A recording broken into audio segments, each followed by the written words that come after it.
Hello guys, welcome to City Coach another video. आज हम बात करेंगे बागेश्वर धाम की।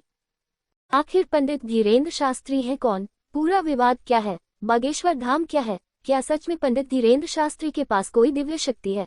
आइए समझते हैं। मध्य प्रदेश के बागेश्वर धाम सरकार पंडित धीरेन्द्र शास्त्री आजकल चर्चा में है। ये चर्चा नागपुर से शुरू हुई, जब पंडित धीरेन्द्र शास्त्री पर अंधविश्वास फैलाने का आरोप लगा।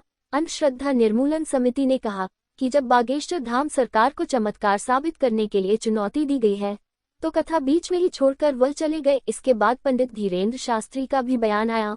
उन्होंने चुनौती देने वालों को रायपुर बुलाया, जहां अभी उनकी रामकथा चल रही है। शुक्रवार को पंडित धीरेन्द्र शास्त्री ने कई मीडिया कर्मियों के सामने चमत्कार करने का दावा किया। एक नेशनल न्यूज चैनल के रिपोर्टर के चाचा का नाम लेकर मंच से बुलाया। अब ये वीडियो भी तेजी से वायरल हो रहा है। पंडित धीरेन्द्र शास्त्री के अनुयायी इसे चमत्कार मानते हैं। क्या ये एक पॉपुलैरिटी हासिल करने का तरीका है?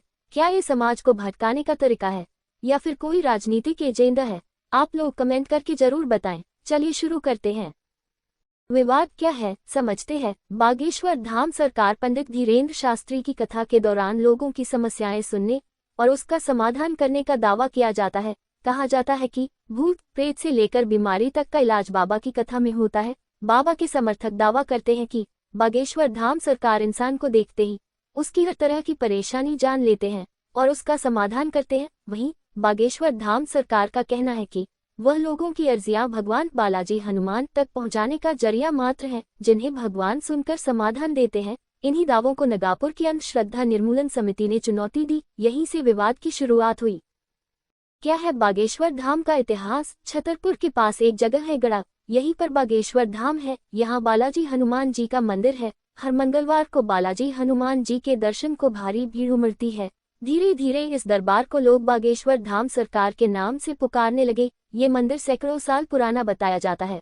1986 में इस मंदिर का रेनोवेशन कराया गया था। 1987 के आसपास यहाँ एक संत बब्बा जी सेतुलाल जी महाराज आए। इनको भगवान दास जी महाराज के नाम से भी जाना जाता था। धाम के मौजूदा प्रमुख पंडित धीरेन्द्र शास्त्री भगवान दास जी महाराज के ही पौत्र हैं। इसके बाद 1989 के समय बाबा जी द्वारा बागेश्वर धाम में एक विशाल महायज्ञ का आयोजन किया गया। 2012 में बागेश्वर धाम की सिद्धपीठ पर श्रद्धालुओं की समस्याओं के निवारण के लिए दरबार का शुभारंभ हुआ। इसके बाद धीरे धीरे बागेश्वर धाम के भक्त इस दरबार से जुड़ने लगे। दावा होता है कि यहाँ आने वाले लोगों की समस्याओं का निवारण किया जाता है।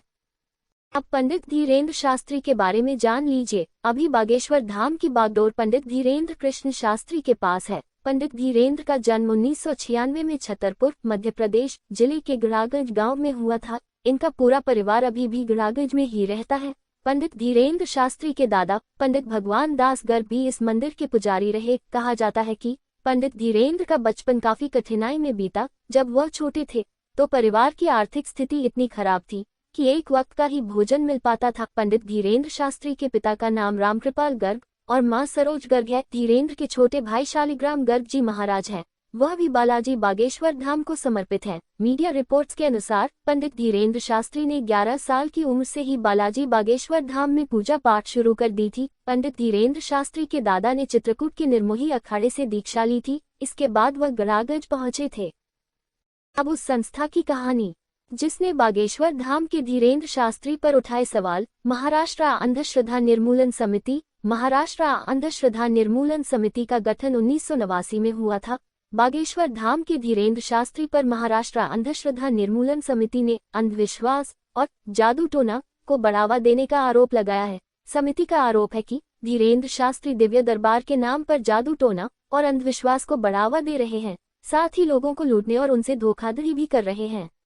ऐसे में महाराष्ट्र अंधश्रद्धा निर्मूलन समिति की कहानी भी जानना जरूरी है।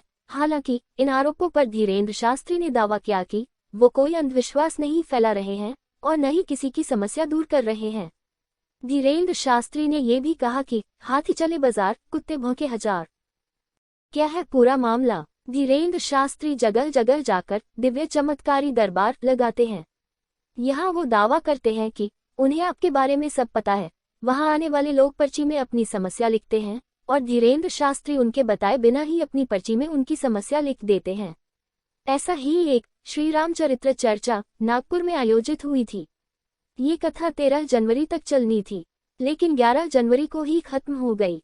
माना जा रहा है कि ऐसा इसलिए हुआ क्योंकि महाराष्ट्र अंधश्रद्धा निर्मूलन समिति ने धीरेन्द्र शास्त्री पर अंधविश्वास और जादू टोना को बढ़ावा देने का आरोप लगाया। समिति के अध्यक्ष श्याम मानव ने कहा, धीरेन्द्र शास्त्री दिव्य दरबार और प्रेत दरबार की आड़ में जादू टोना को बढ़ावा देते हैं। उन्होंने धीरेन्द्र शास्त्री पर आम लोगों को लूटने, धोखाधड़ी करने और उनका शोषण करने का आरोप भी लगाया।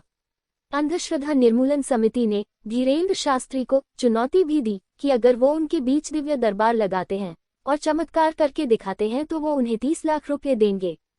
समिति का कहना है कि धीरेन्द्र शास्त्री दिव्य दरबार नाम से जो सभा करते हैं उसमें 2 कानूनों का उल्लंघन होता है।